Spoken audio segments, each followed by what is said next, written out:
बदलते भारत की शान।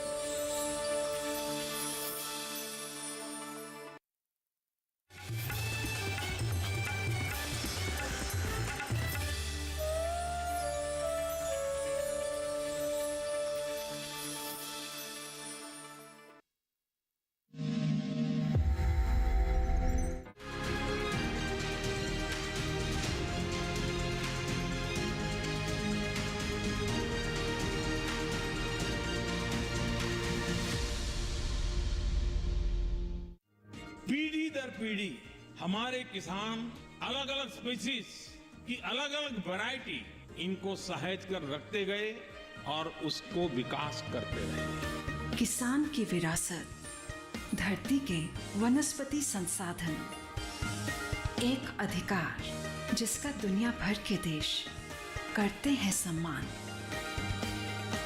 आज भारत उन अधिकारों को दे रहा है नए मुकाम, ताकि और बढ़े किसानों की वंशागत किस्मों की पहचान का अभियान।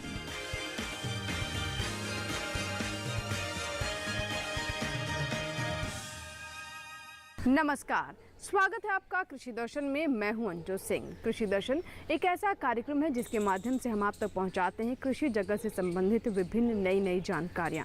किसान अपनी मेहनत से मिट्टी को सोना बना देता है और धरती को स्वर्ग। ये किसान की ही मेहनत है जिससे सुनिश्चित होता है कि हमारे घरों तक भोजन पहुंचे। इसीलिए हमारा भी प्रयास होता है कि किसानों तक नई तकनीक और सरकार की योजनाओं से संबंधित विभिन्न नई जानकारियां पहुंचती रहें, ताकि उनका उचित इस्तेमाल कर वो अपनी आय में वृद्धि कर सके और देश के विकास में भी अपनी भूमिका निभा सके। कार्यक्रम में सबसे पहले हम बात करेंगे सम्मेलन से प्रगति की ओर की, उसके बाद नजर डालेंगे विज्ञान और किसान पर, साथ ही बात करेंगे कृषि स्टार्टअप की और अंत में देखेंगे फार्मिंग इंडिया। तो चलिए शुरुआत करते हैं आज के कृषि दर्शन। आइए अब देखते हैं मंत्रालय से। वर्ष 2023 को हमने अंतर्राष्ट्रीय मिलेट वर्ष के तौर पर मनाया। मकसद था मिलेट्स को लेकर जागरूकता को फैलाना। जी हाँ, मिलेट्स हमारे पोषण के लिए बहुत महत्वपूर्ण है और इन्हें न्यूट्रिशन का पावर हाउस भी कहा जाता है। ज्वार, रागी, कोदो, कुटकी, ये तमाम मिलेट्स हैं जिन्हें हम श्री अन्न के नाम से भी जानते हैं। इसके अलावा भारत को मिलेट हब के तौर पर भी विकसित किया जा रहा है। हमारे किसान भी इसकी खेती कर अच्छा लाभ कमा सकते हैं। आइए अब आपको लेकर चलते हैं कृषि मंत्रालय में स्थित डीडी किसान के स्टूडियो, जहां से फसल विभाग में उपायुक्त सुधीर सिंह भदौरिया हमें जानकारी दे रहे हैं मिलेट्स के बारे में। 2023 वर्ष को अंतर्राष्ट्रीय मिलेट वर्ष के रूप में मनाया गया और देश भर में काफ़ी गतिविधियां इसके बारे में हुई और संयुक्त राष्ट्र संघ ने अंतर्राष्ट्रीय ईयर ऑफ मिलेट्स को घोषित किया था, जो कि भारत की पहल पर ही ऐसा किया गया था और 72 देशों ने इस प्रस्ताव को समर्थन दिया था। और इसका मतलब यह नहीं है कि हम 2023 में चला गया तो मिलेट्स का महत्व कम हो गया है। वो तो एक अवेयरनेस की एक्टिविटीज़ थी कि जिसके कारण हमें हमेशा ही मिलेट्स को अपने फार्मिंग में, खेती में अपनाना है और आगे भी हमें निरंतर उस एरिया में काम करते रहना है। मिलेट्स काफ़ी महत्वपूर्ण फसलें होती हैं, जैसे कि सबसे खास बात मिलेट्स में क्या होता है कि इसमें टिलर्स वगैरह या ब्रांचेस काफ़ी ज़्यादा होती हैं, काफ़ी शाखाएं होती हैं, तो चारे के रूप में भी यह पशुधन के लिए भी उपयोगी होती हैं और मानव के स्वास्थ्य के लिए तो उपयोगी हैं ही हैं। दूसरा, मिलेट्स में कार्बन सिक्वेस्ट्रेशन का जो गुण होता है यह बहुत ही महत्वपूर्ण है, जो कि मृदा में कार्बन का मात्रा को बढ़ाता है और यह न केवल उत्पादन बढ़ाने में मदद करता है बल्कि सॉइल टेक्सचर और सॉइल स्ट्रक्चर को भी सुधारता है। इसी के साथ साथ विपरीत प्रतिकूल मौसम में भी मिलेट्स को बड़ी आसानी से उगाया जा सकता है या बड़ी सहिष्णु फसलें होती हैं, तो इसलिए मिलेट्स काफ़ी महत्वपूर्ण है और यह कम पानी में भी उगाई जा सकती हैं, इसलिए पानी की भी मात्रा इनमें कम लगती है मिलेट्स फसलों में, कदन फसलों में। दूसरा, जो मीथेन इमिशन होता है यह भी इसमें कम होता है, जैसे कि धान वगैरह में काफ़ी ज़्यादा होता है, तो वातावरण के लिए भी, पारिस्थितिकी तंत्र की दृष्टि से भी मिलेट्स का काफ़ी महत्व है। इसके साथ ही सूखा प्रतिरोधी होती हैं और जो पेस्ट वगैरह होते हैं, कीड़े वगैरह भी इसमें कम लगते हैं मिलेट्स में, तो उत्पादन इसमें अच्छा प्राप्त होता है। इसी के साथ साथ मिलेट्स का एक और गुण होता है कि इसकी तो जड़ें होती हैं, ये उथली जड़ें होती हैं, तो यह अंदर गहराई से ज़्यादा न्यूट्रिएंट्स या जो पोषक पदार्थ होते हैं तो मृदा से अवशोषित नहीं कर पाती हैं, तो ऊपर ही ऊपर से लेती हैं, तो मृदा के स्वास्थ्य की दृष्टि से भी यह उपयोगी होती हैं।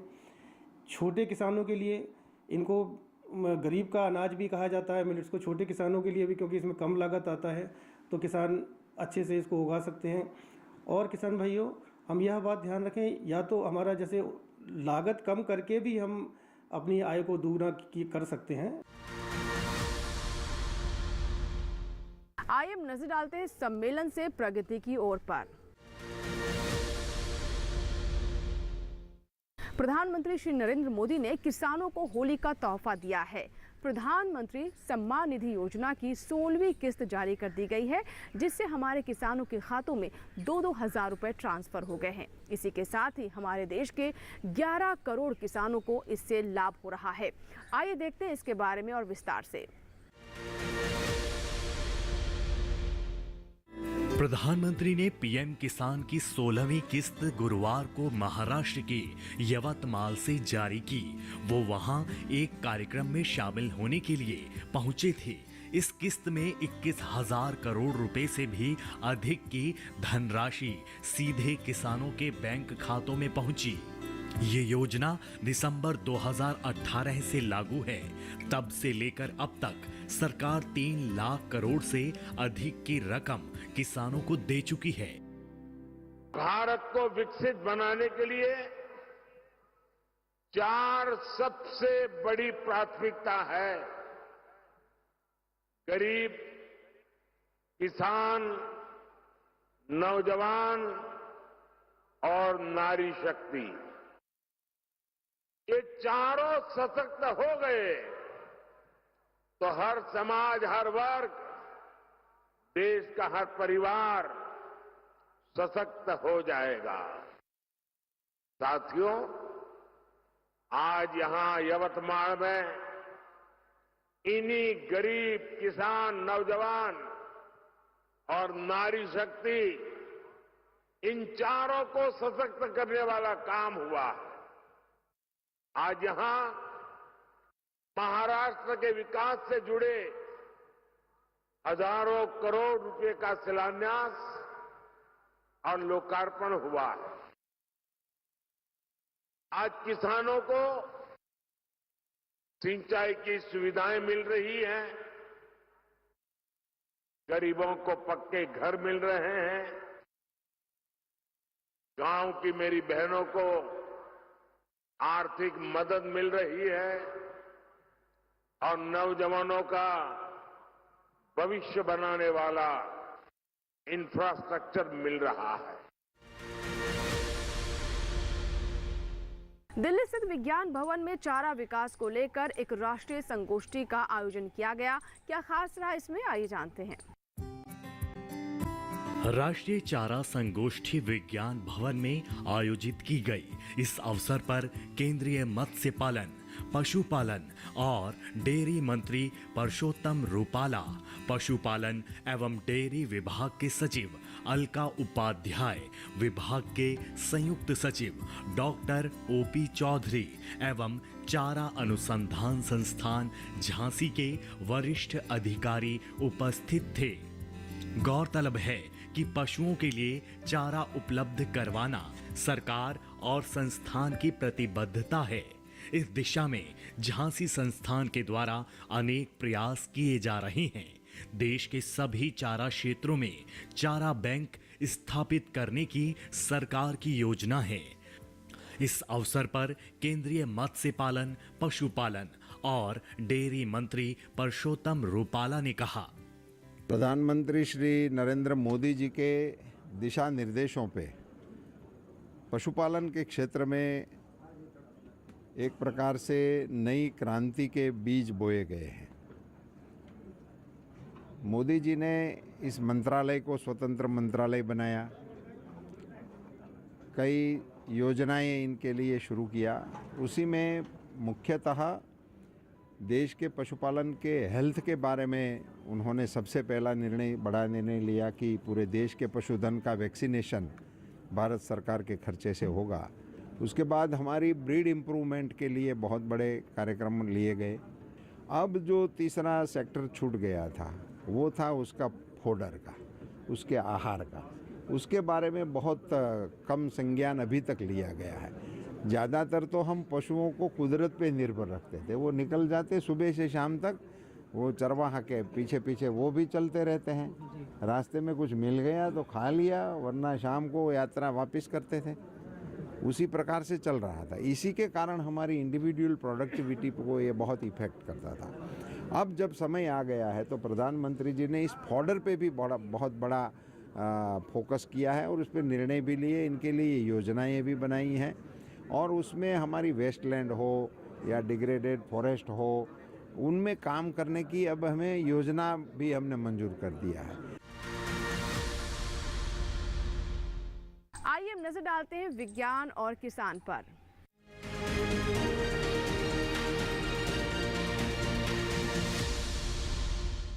सरसों रबी सीजन की मुख्य दलहनी फसलों में से एक है और ये खेतों में अब पककर तैयार हो रही है। कई किसानों ने इसकी कटाई करनी भी शुरू कर दी है, लेकिन इस वक्त भी कुछ विशेष बातें हैं जिसका ध्यान रखना बहुत ही आवश्यक है। आइए जानते हैं इनके बारे में और विस्तार से। सरसों की फसल औसतन 100 दिन में पककर तैयार हो जाती है, लेकिन मौसम और जलवायु के अनुसार इसके पकने में कम या ज्यादा समय लग सकता है। कुल मिलाकर इसकी कटाई मध्य फरवरी से मार्च तक होती है। किसानों को सही समय पर सरसों की कटाई कर लेनी चाहिए। देर होने पर इसकी फलियां चटकने लगती हैं और दाने झड़ जाते हैं। तो आप कैसे पहचानेंगे कि फसल पककर तैयार हो गई है? इसके लिए आपको ये देखना होगा कि खेत में कितने प्रतिशत फलियां पीली हो गई हैं।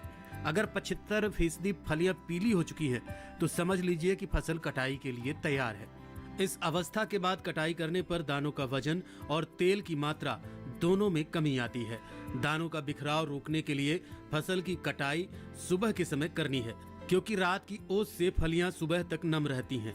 वैसे तो ज्यादातर किसान हाथ से सरसों काटना पसंद करते हैं, लेकिन बाजार में मशीनें भी उपलब्ध हैं। ये मशीनें जल्दी काम करती हैं। किसान आमतौर पर पूरे पौधे को काटना पसंद करते हैं, लेकिन विशेषज्ञों का कहना है कि सिर्फ टहनियों को काटें और फिर कुछ दिन तक खलिहान में सूखने के लिए छोड़ दें।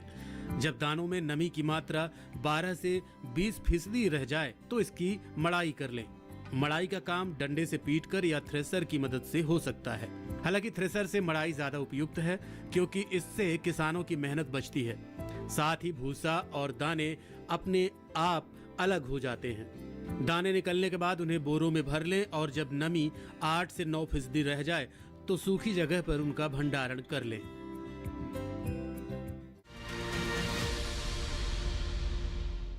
और इसी के साथ ही कृषि दर्शन में यहाँ वक्त एक छोटे से ब्रेक का। कहीं मत जाइएगा। ब्रेक के बाद जब वापस आएंगे तो बात करेंगे कृषि स्टार्टअप की। देखते हैं कृषि दर्शन।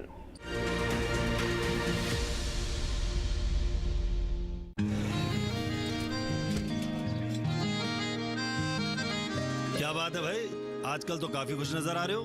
क्यों ना हो, अब मैं ऑर्गेनिक खेती जो कर रहा हूँ ये पूरा प्राकृतिक है, ऑर्गेनिक है। इसमें हमारे खेत, हमारी फसल और हमारी जेब सब फायदे में होते हैं और इसमें लागत भी कम है।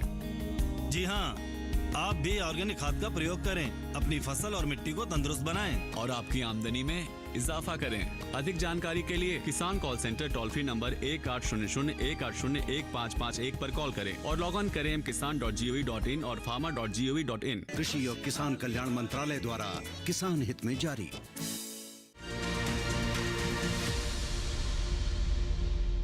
ब्रेक के बाद एक बार फिर आपका स्वागत है। आप देख रहे हैं कृषि दर्शन। आइए हम नजर डालते हैं कृषि स्टार्टअप पर।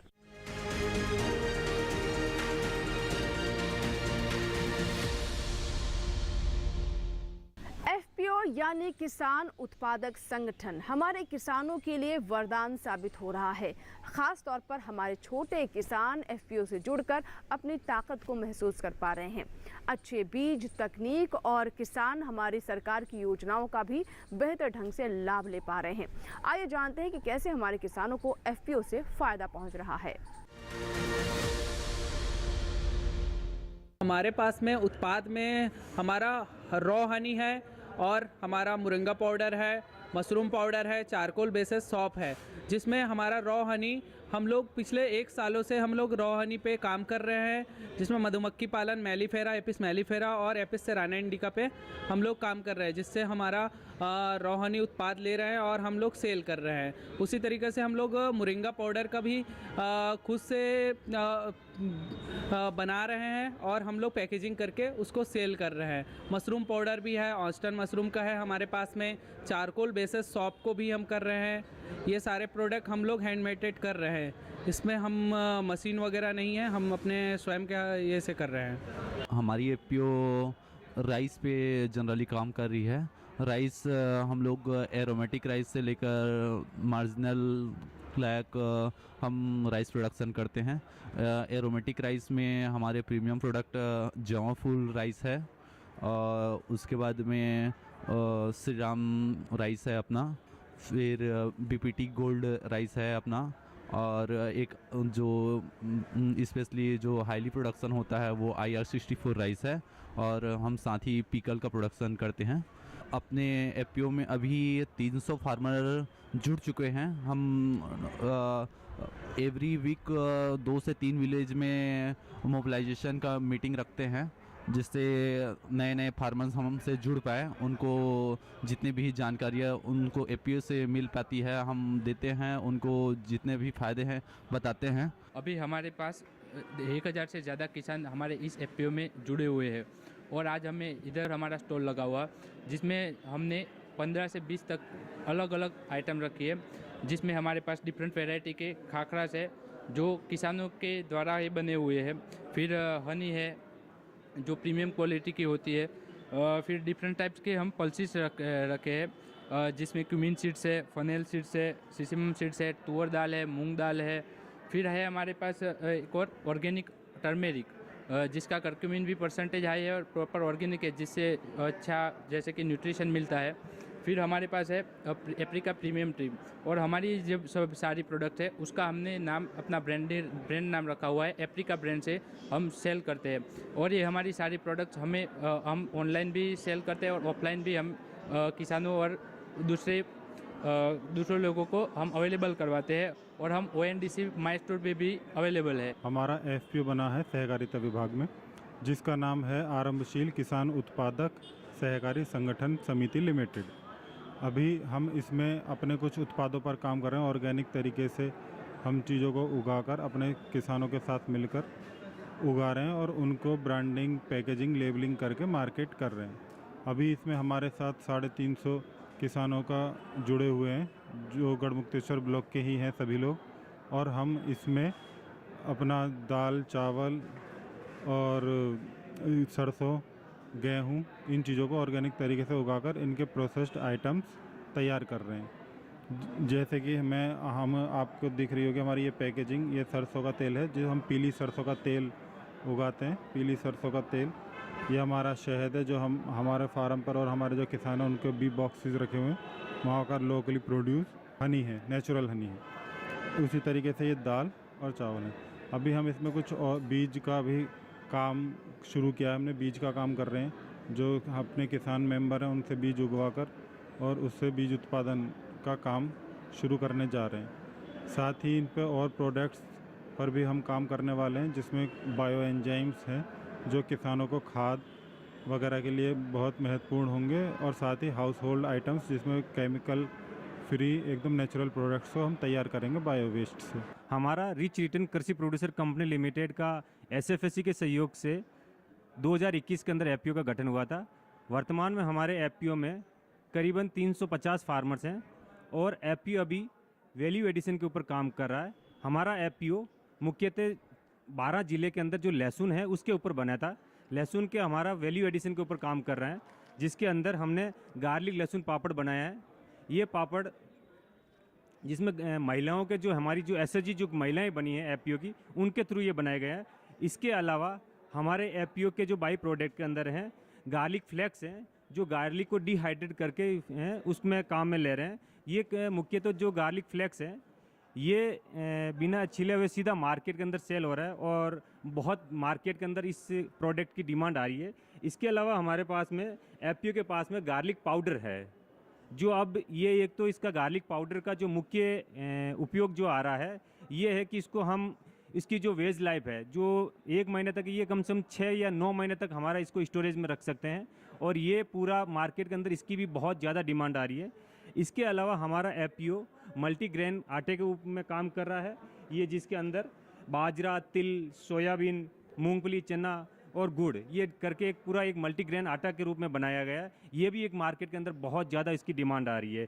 वर्तमान इसके अलावा FPO हमारा गार्लिक के नमकीन के ऊपर भी काम कर रहा है। आने वाले समय में ये अपने गार्लिक नमकीन के अलावा जो हमारे क्षेत्र के अंदर ऑयल है, मस्टर्ड ऑयल है, उसके ऊपर भी काम करेगा। इसके अलावा मूंगफली का ऑयल है, लिनसीड का ऑयल है, ग्राउंडनट का ऑयल है, सारे ऑयल के ऊपर भी हमारे FPO के धीरे धीरे प्रोडक्ट लॉन्च हो रहे हैं। इसके लिए हमारा जो FPO है ये एक ऑनलाइन के ऊपर भी ONDC, JAM के ऊपर भी हमारा रजिस्टर्ड है और JAM के ऊपर भी वर्तमान में SFSC, CBBO के सहयोग से हमारे पास में करीबन 1 लाख से ऊपर के हमारे पास में ऑर्डर आ चुके हैं। इसी के साथ ही कृषि दर्शन में यहाँ वक्त एक छोटी सी ब्रेक का, लेकिन ब्रेक के बाद जब वापस आएंगे तो बात करेंगे फार्मिंग इंडिया की। कहीं मत जाइएगा, देखते रहें कृषि दर्शन।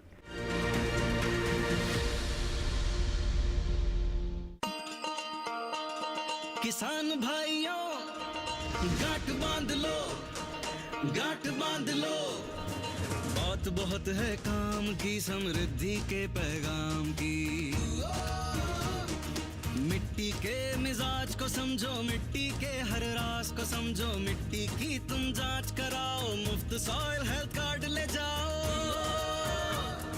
कभी मुनासिब बीज लगाओ, सही किस्म की खाद ले आओ, जितनी जरूरी उतनी डालो, सही मात्रा खुद पहचानो, इसको अपना मंत्र बना लो, मिट्टी की सेहत तो जानो।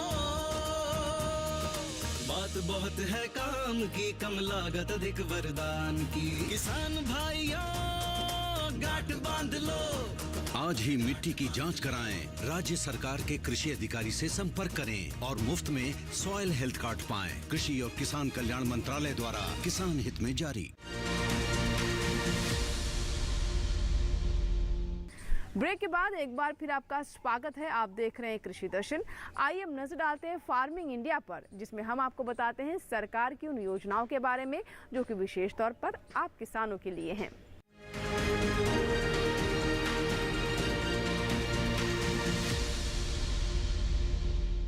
किसान की मेहनत से ही हमारे देश का भविष्य और उज्जवल होता है। इसीलिए बहुत आवश्यक है कि किसान सबसे पहले सक्षम हो, आर्थिक रूप से मजबूत हो।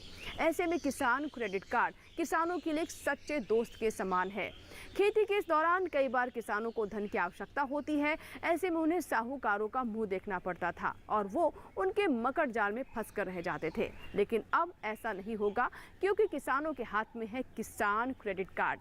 आइए जानते हैं कैसे इसका किसान हमारे लाभ उठा सकते हैं और किस तरीके से खेती किसानी के क्षेत्र में इससे तस्वीर बदलती नजर आ रही है।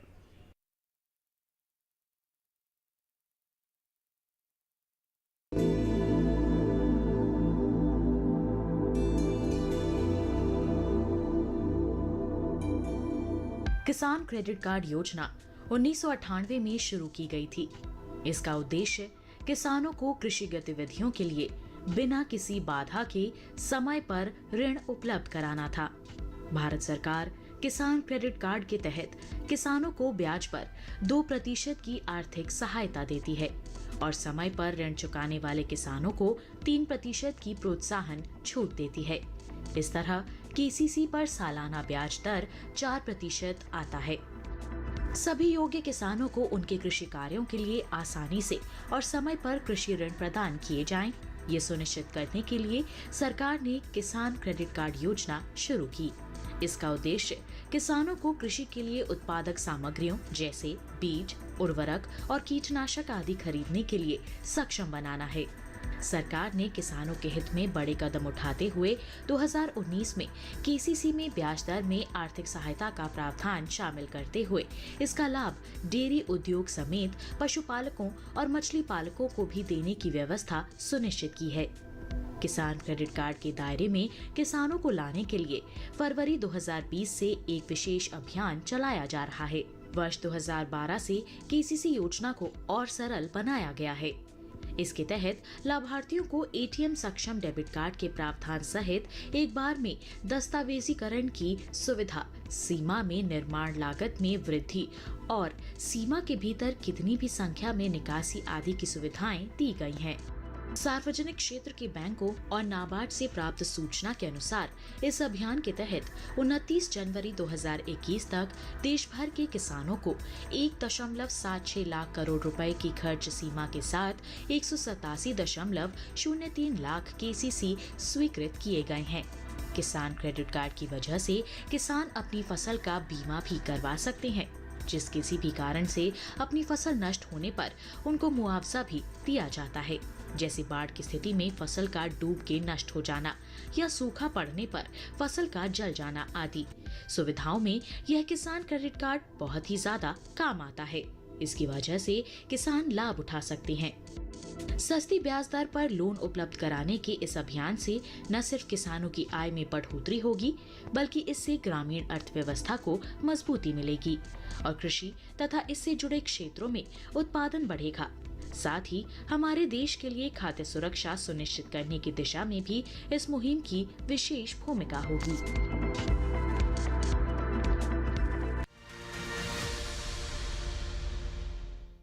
तो ये था हमारा आज का फार्मिंग इंडिया, जिसमें हमने आपको सरकार की उन योजनाओं के बारे में जानकारी दी जो कि विशेष तौर पर आप किसानों के लिए है।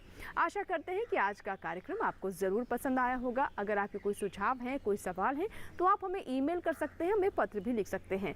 हमारा ईमेल आईडी है krishidarshan@gmail.com। पत्र लिखने के लिए हमारा पता नोट कर लें। कृषि दर्शन, कमरा नंबर 58, CPC, दूरदर्शन, खेलगांव, नई दिल्ली 110049। कृषि दर्शन आपका अपना कार्यक्रम है। आपके सुझाव, आपके पत्रों का हमें इंतज़ार रहता है। आपका फीडबैक हमें कार्यक्रम को और बेहतर करने में मदद करता है। चलते चलते एक और जानकारी दे दें कि आप हमारा ये कार्यक्रम हमारे YouTube चैनल पर भी देख सकते हैं।